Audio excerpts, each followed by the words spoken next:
Hello बच्चों, क्या हाल चाल? सब बढ़िया। तो अपना केमिस्ट्री का सेकेंड चैप्टर लेके आए हैं आज, स्ट्रक्चर ऑफ एटम, यह परमाणु संरचना। इसके बारे में जितने बच्चे हैं वो लगभग सभी सुन रखे हैं, नाम तो सुन रखे ही हैं, क्लास 9 में पढ़ते हैं इस चीज़ को। और अब हम क्या करेंगे, इसके आगे का हमारा कंसेप्ट सीखना है कि 9 के बाद और क्या क्या हम इसमें सीखते हैं। तो कुछ न्यूमेरिकल पोर्शन आएंगे, कुछ डेरिवेशन आएंगे और कुछ थ्योरी तो फिर है ही है इसमें। तो मैं फर्स्ट स्टार्ट करूंगा, एटम के बारे में आपको पहले बताऊंगा, उसके बाद धीमे धीमे करके अपन को इसमें काम करना है। तो पहला हमारा टॉपिक है यहाँ से एटम, या इसको बोलते हैं परमाणु। तो परमाणु या एटम शब्द जो है वो डाल्टन ने दिया था। जॉन डाल्टन नाम के साइंटिस्ट थे, उन्होंने परमाणु या एटम के बारे में बताया हमें।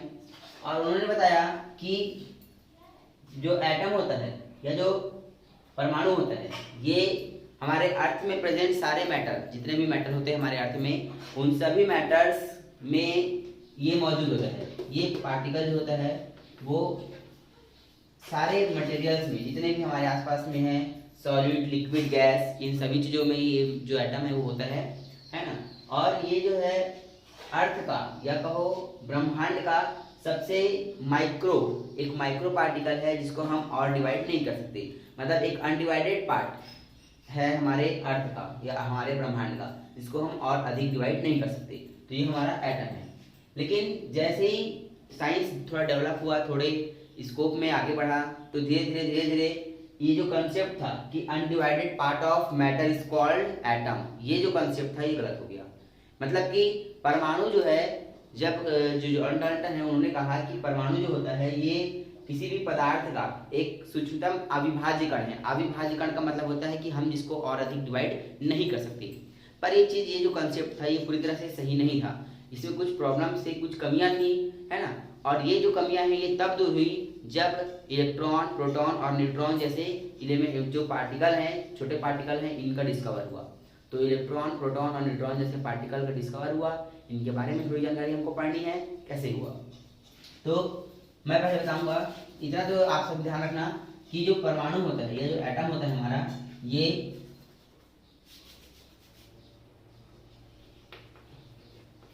द्रव्य का सूक्ष्मतम अविभाज्य कण है। ऐसा किसने कहा था? तो जॉन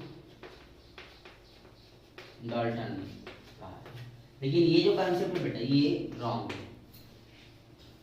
यहां तक ठीक है, लेकिन ये जो कंसेप्ट है ये अविभाज्य यानी undivided part of matter is called atom, ये गलत है।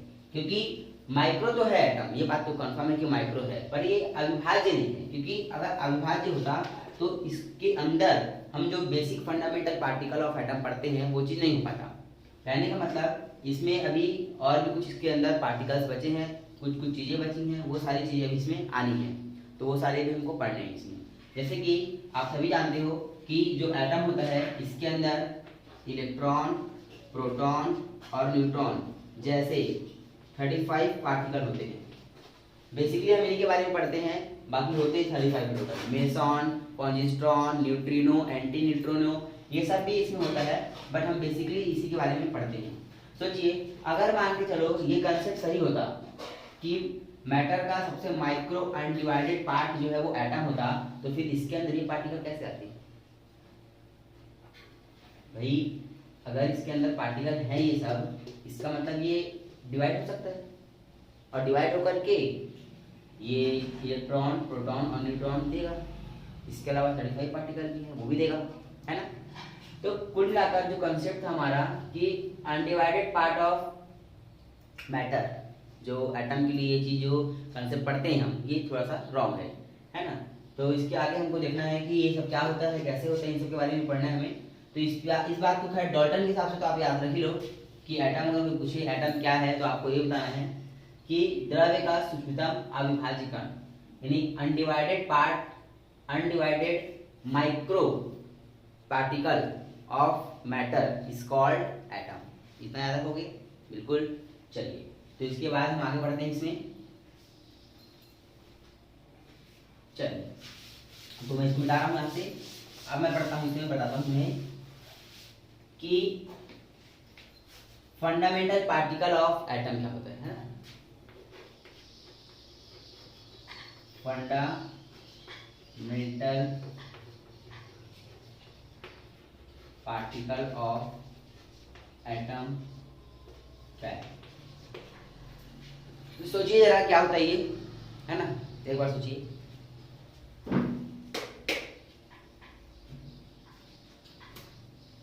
तो फंडामेंटल पार्टिकल ऑफ एटम जो है वो क्या है, सीधी सी बात है, एटम के अंदर जो बेसिक जो कंपाउंड्स होते हैं, एटम के अंदर जो बेसिकली एलिमेंट्स बोलो या एटम के अंदर जो बेसिकली पार्टिकल हैं, पार्टिकल ही बोलेंगे हम, वैसे तो कंपाउंड वगैरह नहीं बोल सकते, पार्टिकल ही बोलेंगे। जो पार्टिकल है, पार्टिकल को हम बोलते हैं क्या, फंडामेंटल पार्टिकल ऑफ एटम। तो फंडामेंटल का मतलब है ऐसे पार्टिकल जो एटम के प्रॉपर्टीज को, एटम के कैरेक्टर्स को डिटरमाइन करे, है ना, वो सारे पार्टिकल क्या जाते हैं हमारे fundamental of particle of atom. तो इसके अंदर बेसिकली जो आएगा इसमें वो आएगा हमारा, सबसे पहले आता है इलेक्ट्रॉन, फिर प्रोटॉन और फिर न्यूट्रॉन। ये बेटा तीन चीजें हैं, इसको आप लोग याद रखें बच्चे लोग, इलेक्ट्रॉन, प्रोटॉन और न्यूट्रॉन। अब मैं बताऊंगा इसका पोजीशन कहाँ कहाँ पर ये होता है, इसमें चार्ज क्या होते हैं, इसका मास कितना होता है, और भी इसके बारे में कुछ कुछ जानकारियां हमको करनी है। फिलहाल इतना आप याद रखिए कि जो बेसिकली जो फंडामेंटल पार्टिकल ऑफ एटम अगर कोई पूछे तो तीन पार्टिकल ही आते हैं इसमें, इलेक्ट्रॉन, प्रोटॉन और न्यूट्रॉन। तो हमारा पहला जो पार्टिकल आएगा वो है इलेक्ट्रॉन।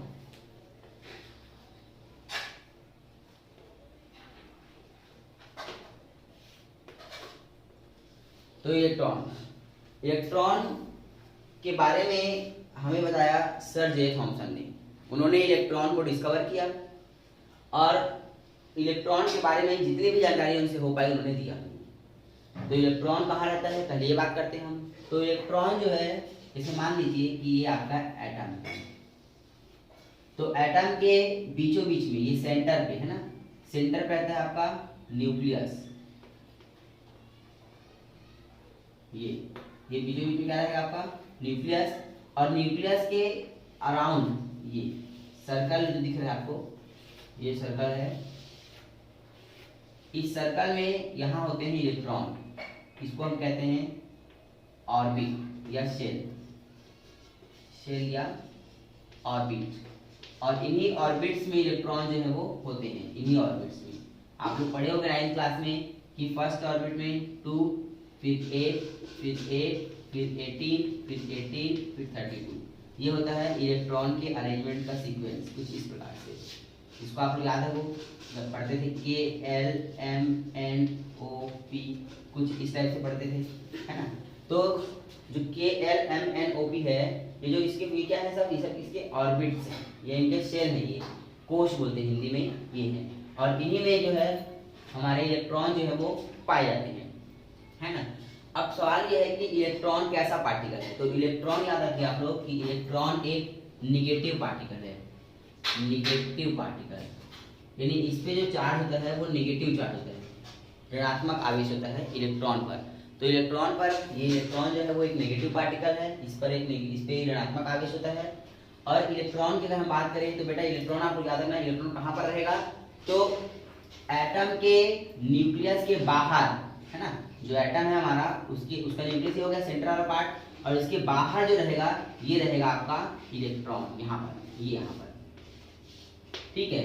फर्स्ट ऑर्बिट में इलेक्ट्रॉन, मैक्सिमम इलेक्ट्रॉन पाए जाने की जो प्रोबेबिलिटी होती है, ये जो प्रायोरिटी होती है वो 2 होती है। सेकंड में 8, फिर 8, फिर 18, फिर 18, फिर ये 32। तो यहाँ पर 2, 8, 8, 18, 18, 32, हम इसको कहते हैं magic number, magic number.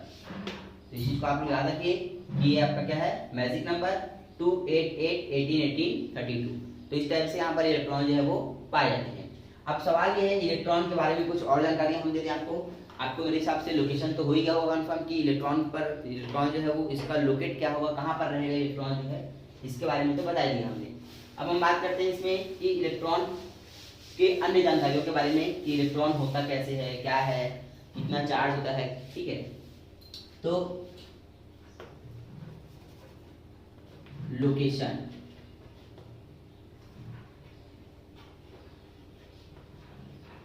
Location है ना,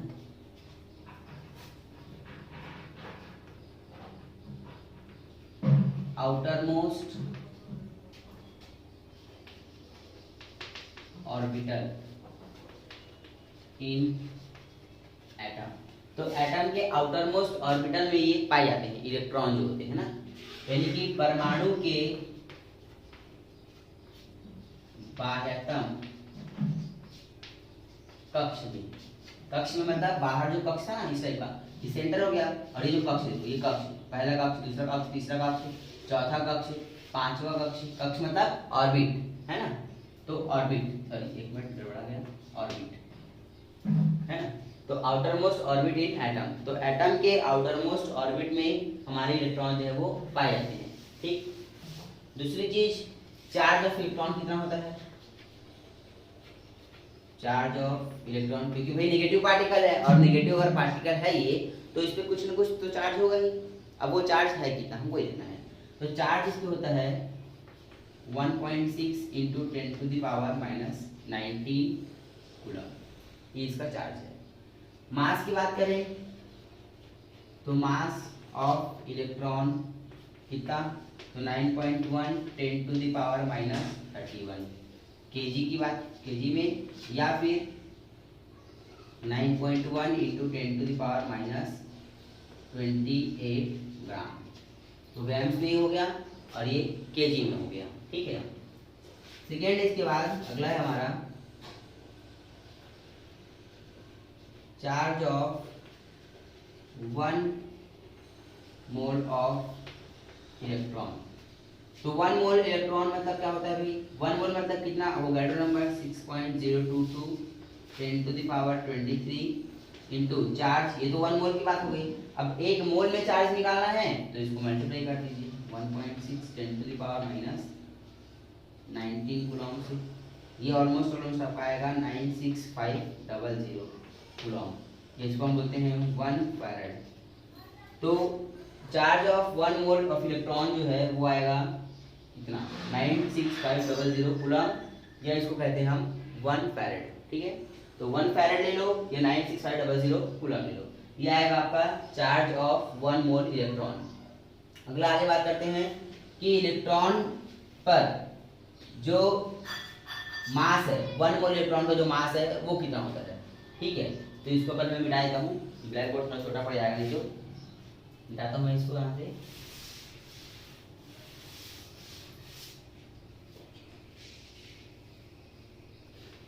one mole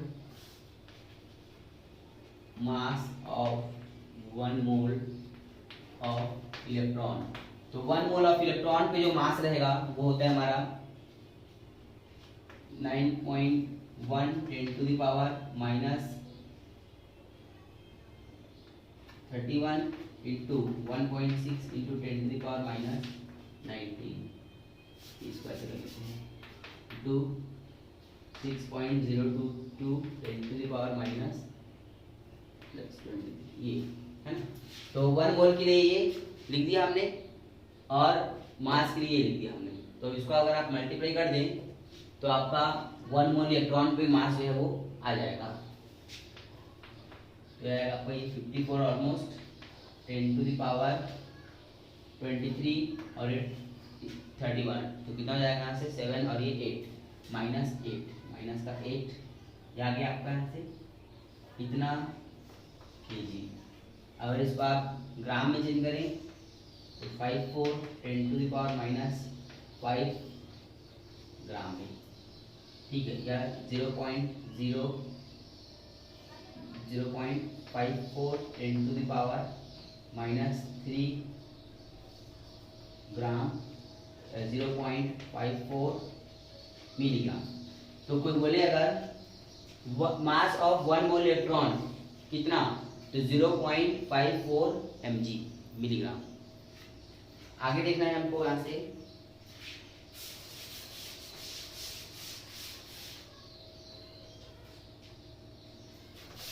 E/m specific charge of electron, specific charge of electron. Specific charge of electron का मतलब है यहाँ पर e by m. E by m मतलब charge of electron and mass of electron. तो charge of electron कितना है आपका 1.6 10 to the power minus 19 coulomb, और mass of electron 9.1 10 to the power minus 31 kg, या अगर ग्राम में ले तो 28। अब इसको डिवाइड कर लो 16 10 टू द पावर 20 अपॉन में 9, और ये ऊपर जाएगा पलट के 10 टू द पावर प्लस 28। यहाँ से इसको डिवाइड करो 9 1 9 9 2 18 9 1 9, कितना बच गया यहाँ से 7 पॉइंट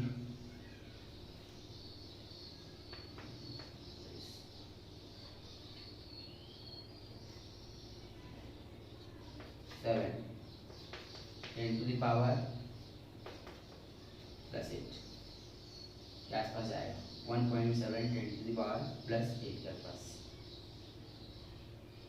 ये आ गया कूलम पर ग्राम, ग्राम। ठीक है, इतना आ रहा है इसका आपका specific charge of electron.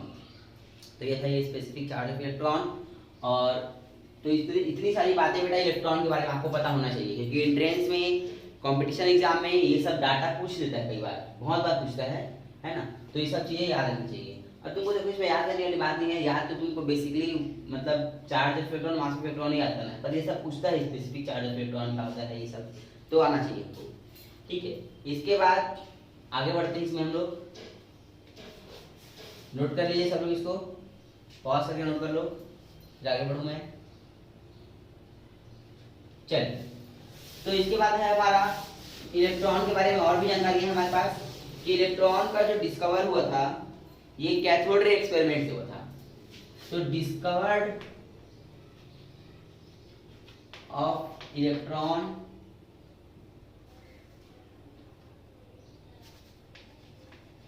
Due to cathode ray experiment. ठीक है,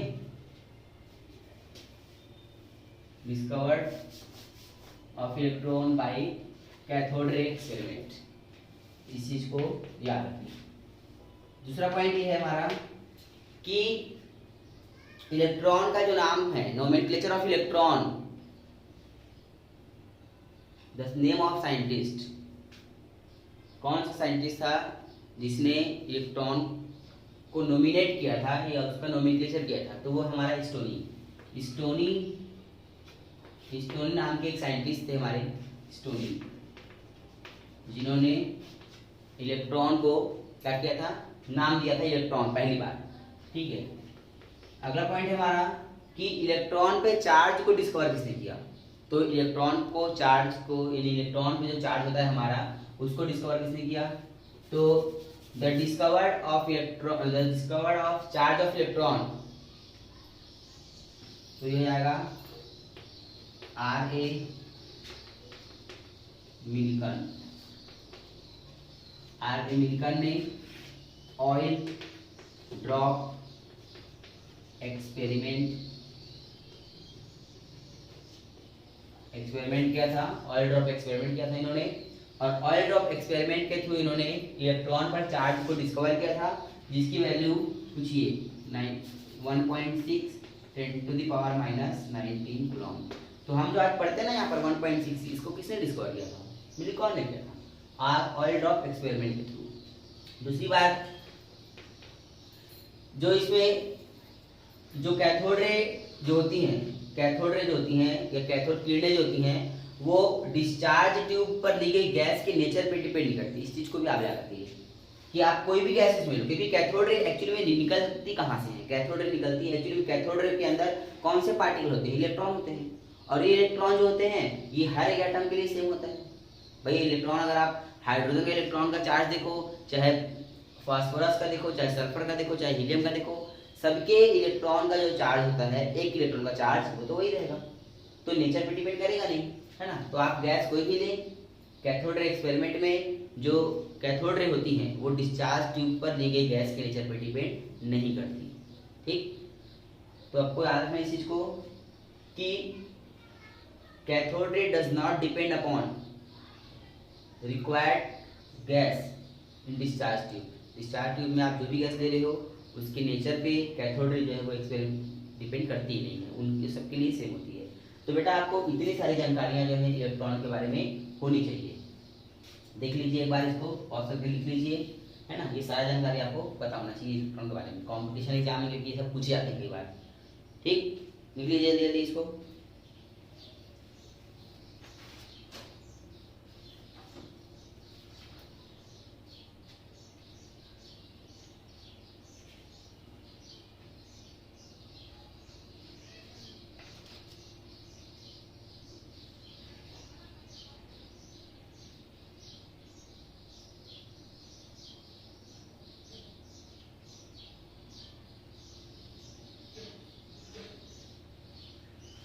चलिए अगला टॉपिक हमारा इसके बाद है प्रोटॉन। अगला फंडामेंटल पार्टिकल ऑफ एटम है क्या?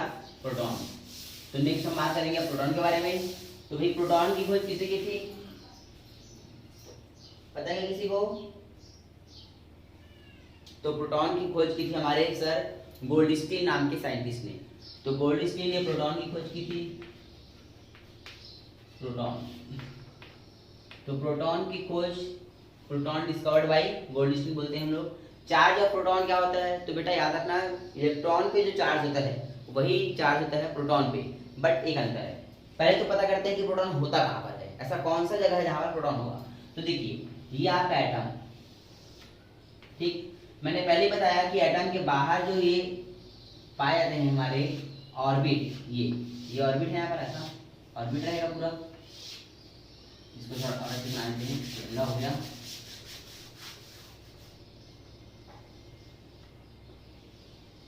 ये देखिए ये ऑर्बिट,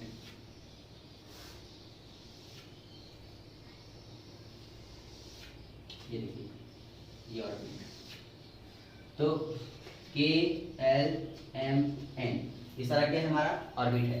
तो इन ऑर्बिट्स में तो इलेक्ट्रॉन होते हैं, इसको हमने पहले देख लिया।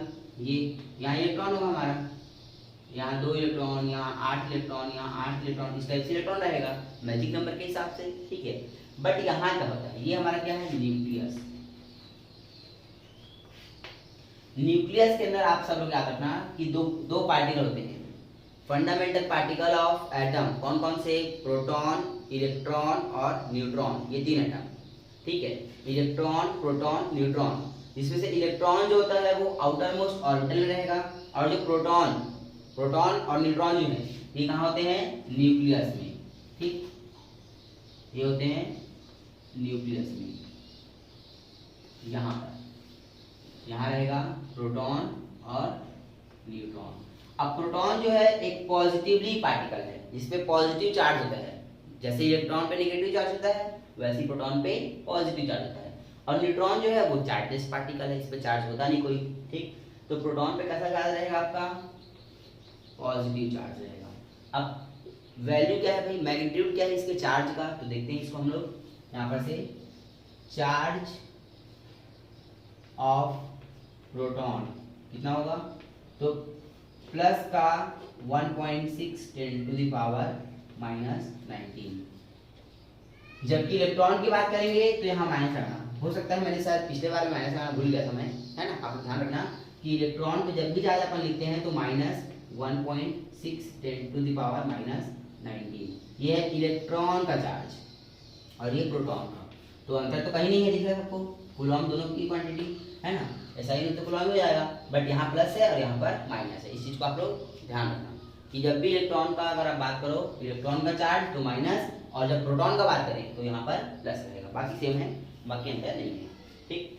हाँ, इसके लोकेशन का तो अंतर है भाई। लोकेशन कहाँ रहेगा? तो लोकेशन न्यूक्लियस में रहेगा, लोकेशन में रहेगा डिफरेंस है, लोकेशन दोनों का अलग अलग है, चाहे इलेक्ट्रॉन हो चाहे प्रोटॉन हो, लोकेशन को आपको ध्यान रखना है। इसके बाद क्या है, मास की बात करते हैं हम। मास ऑफ प्रोटॉन तो ये होता है अपना 1.673 × 10⁻28 kg। या अगर इसको हम ऐसे बात करें तो 1.673 into 10 to the power minus 28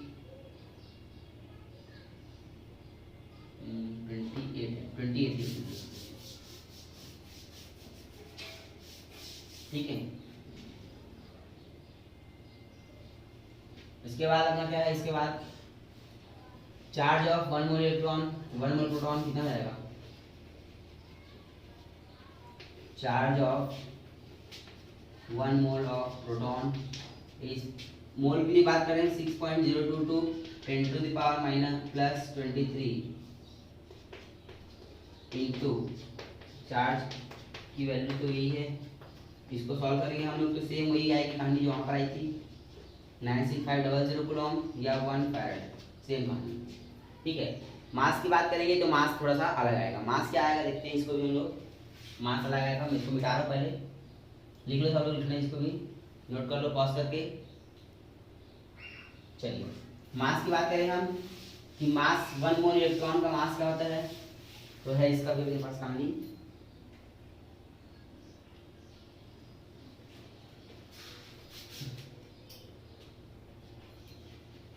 mass of proton is कितना 1.673 10 to the power minus 27 kg, ये है मास ऑफ प्रोटॉन। माइनस 27 है बेटा ना, याद रखना इसको, 28 हो गया था पिछले वाले में, मिस्टेक हुआ थोड़ा सा, 27 रहेगा। और इसको हम ग्राम में लेंगे तो 1.673 10 to the power minus 24 kg। ठीक है, इस चीज को आप लोग को ध्यान रखना है। इसके बाद फिर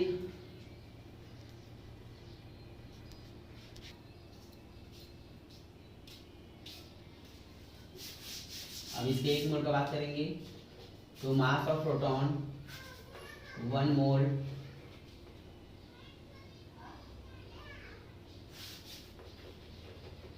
मास ऑफ 1 मोल प्रोटॉन तो 6.022 10 टू द पावर प्लस का 23 into 1.673 into 10 to the power minus 27 kg। तो यहाँ से आपका निकल जाएगा 1 मोल प्रोटॉन का मास, ये ऑलमोस्ट 1.005 के आसपास आएगा mg। ठीक है, तो इसको थोड़ा देख लेना आप लोग, 1.007 के पास ग्राम है ना। ठीक है, इनको सॉल्व कर लेना, सॉल्व करने के बाद जो आएगा, देखो बेटा रटना नहीं इस चीज को, ठीक है, रटना नहीं है, जो आएगा हमारा आंसर वही है, फिर मल्टीप्लाई करने तो वही आएगा ना। ठीक है, सेकेंड है अपना अगला, इसमें ये हो गया, ये हो गया, और क्या जानकारी चाहिए इसमें, इसके लिए हमारे को E/m तो वही आ जाएगा, E/m की वैल्यू भी ज़्यादा वो नहीं है। चलिए इसके बाद अगर है अपना ये जो प्रोटॉन का जो डिस्कवर हुआ वो हुआ एनोड रे एक्सपेरिमेंट से, एनोड रे एक्सपेरिमेंट से। तो discovered by proton is anode रे एक्सपेरिमेंट। ऐसे वो कैथोड रे एक्सपेरिमेंट था, कौन, इलेक्ट्रॉन, तो इलेक्ट्रॉन के लिए कैथोड रे एक्सपेरिमेंट, लेकिन प्रोटॉन के लिए एनोड रे एक्सपेरिमेंट। ठीक है, इसके बाद फिर और इतना पहले लिखो, इतना पहले लिख लो, उसके बाद आगे बढ़ते हैं।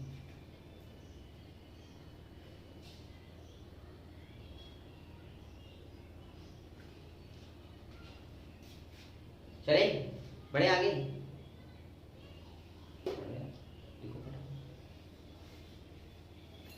चलिए तो आगे बढ़ते हैं। इसके बाद हम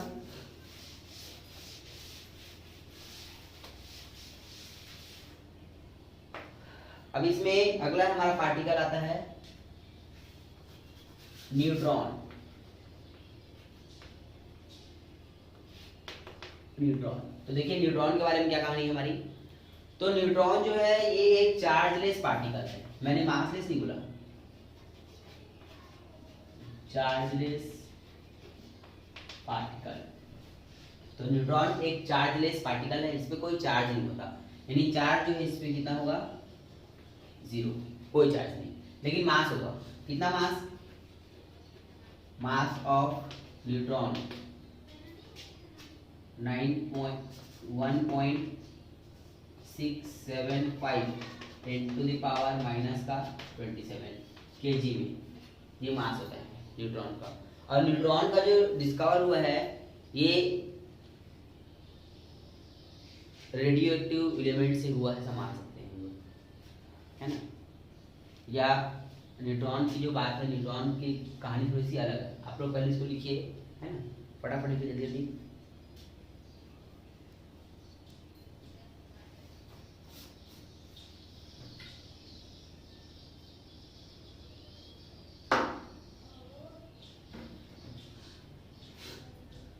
डिस्कवर किसने किया था न्यूट्रॉन का? तो जेम्स चैडविक सर ने न्यूट्रॉन का डिस्कवर किया था।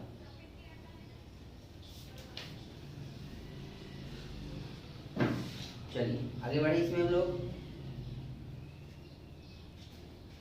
अगला हमारा टॉपिक है इसमें न्यूक्लियस के बारे में थोड़ा सा पढ़ते हैं। न्यूट्रॉन ज़्यादा इतना इम्पोर्टेंट नहीं है, ज़्यादातर पूछता क्वेश्चन है अपने को प्रोटॉन और इलेक्ट्रॉन से, न्यूट्रॉन ज़्यादा वो नहीं है। जो आएगा रास्ता क्वेश्चन बीच में आपको बता देंगे।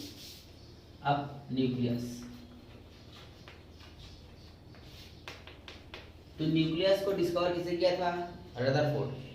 तो रदरफोर्ड के जो साइंटिस्ट थे, हमारे रदरफोर्ड नाम के एक साइंटिस्ट थे, इन्होंने डिस्कवर किया था न्यूक्लियस को। न्यूक्लियस जो होता है ये, इस पे कौन सा चार्ज होता है अगर तुमसे कोई पूछे तो देखिए, न्यूक्लियस में दो चार्ज है हमारे पास, ये दो पार्टिकल हैं मेनली, एक पॉजिटिव प्रोटॉन और एक न्यूट्रॉन। इस पे जीरो चार्ज है, तो प्लस और जीरो मिलकर तो प्लस ही बनाएगा ना, ओवरऑल प्लस और जीरो ये दोनों मिलकर के क्या बनाएंगे? प्लस बनाएंगे। तो इसलिए हम बोलते हैं कि जो न्यूक्लियस हमारा, न्यूक्लियस पे कौन सा चार्ज होता है?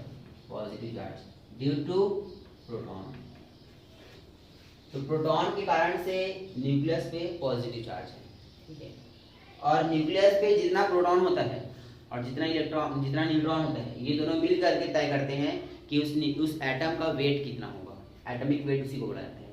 तो एटॉमिक वेट की कहानी में हम इसको बताऊंगा फिर से एक बार, पर इससे ज़्यादा। अच्छा, प्रोटॉन प्लस न्यूट्रॉन, इसको हम बोलते हैं एक साथ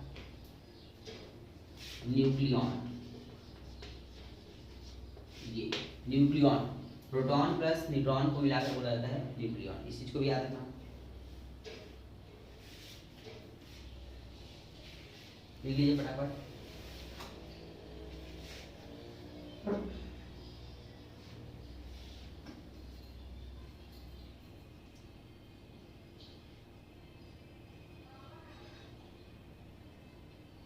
चलिए देखिए आगे।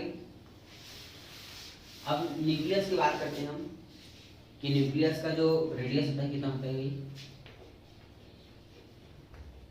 रेडियस ऑफ न्यूक्लियस ये है 10⁻⁻15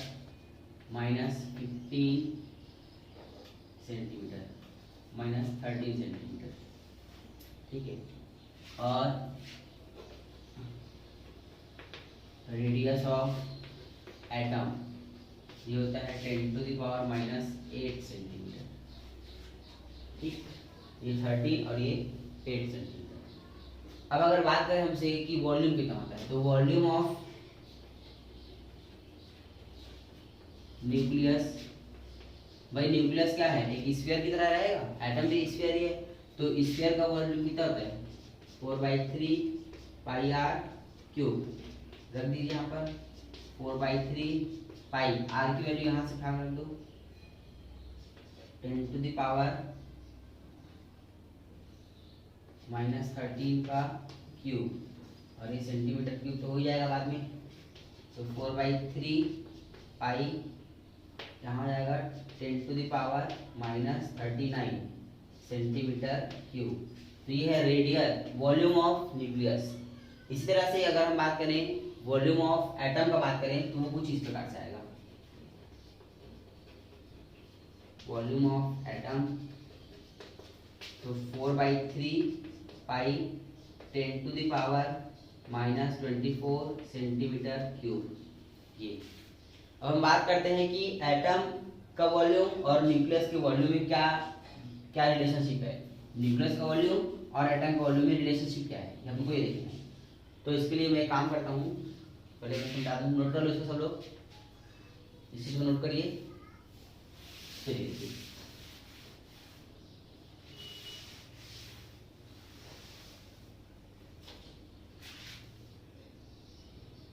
तो वॉल्यूम ऑफ न्यूक्लियस अपॉन में वॉल्यूम ऑफ एटम, न्यूक्लियस कितना है यहाँ से 4/3 पाई 10⁻⁻39 अपॉन में 4/3 पाई 10⁻⁻24, ये पूरा यहाँ से कैंसिल हो जाएगा, बचेगा क्या, volume of nucleus volume of atom is equal to 10⁻⁻39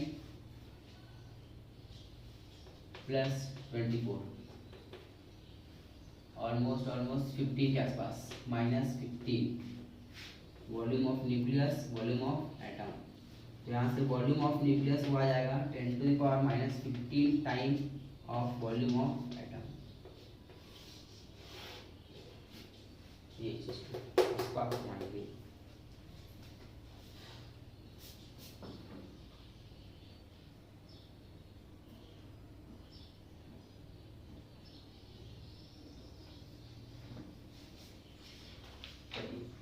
अब हो गया इतना कंप्लीट, एक बार नोट कर लीजिए सब चीज़ को। देखिए बेटा, पढ़ाई जो होती है वो सबकी अलग अलग प्रकार से होती है, सबकी पढ़ने का टेक्निक अलग होता है, सब लोग अलग अलग समय में पढ़ते हैं। कुछ बच्चे ऐसे होते हैं जो कम समय में ज़्यादा पढ़ लेते हैं, कुछ बच्चे दिन में 24 घंटा पढ़ते हैं फिर भी ढंग से पढ़ नहीं पाते। तो आपको पढ़ाई करने का एक ही तरीका है कि कंसंट्रेट करिए दिमाग को, है ना, और चीज़ों को समझना है, थोड़ा सा फील लाना है चीज़ों को, चीज़ों के लिए थोड़ी सी फील आपको रखनी पड़ेगी। और साइंस है तो ये तो अपने दैनिक जीवन से रिलेटेड है ही, हमारे डेली लाइफ में इसको यूज़ करते ही हैं, तो कहीं ना कहीं आप साइंस से जुड़े हुए हैं हर तरीके से, ठीक है। तो इस चीज़ को आपको फील करना है और चीज़ों को आपको यहाँ पर समझना है, समझ करके चलोगे तो कायदे से रहोगे और अच्छे से समझोगे भी, आगे मार्क्स भी अच्छे आएंगे, है ना। इतना है बोलूँगा, ज़िंदगी में कभी साइंस को रटने का कोशिश मत करना। हो सकता है एग्ज़ाम में रट के तुम शायद अच्छे नंबर भी ला लो, पर उससे कुछ होने वाला नहीं है, क्योंकि एंट्रेंस ऐसे निकालोगे, मेन आपका एंट्रेंस होता है, एंट्रेंस टेस्ट होता है, ऑब्जेक्टिव आते हैं, तो वहाँ पर अगर रटे हो आप चीज़ों को तो भूल जाओगे, इसलिए ये काम बिल्कुल मत करना, ठीक है।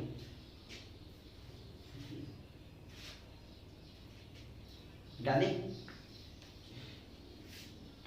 चलिए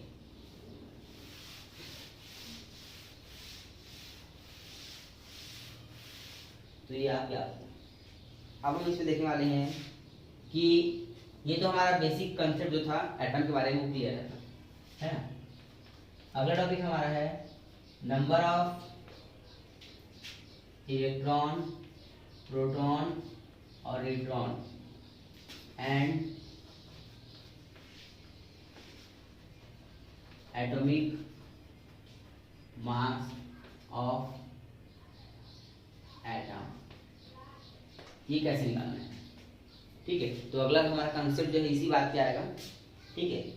तब तक के लिए पहले जितना पढ़ाया हूँ मैं इनके बारे में बेसिक चीज़ें उसको आप क्लियर रखिए कि कौन सी चीज़ कहाँ पर रहता है, उस हिसाब से भी बनेगा।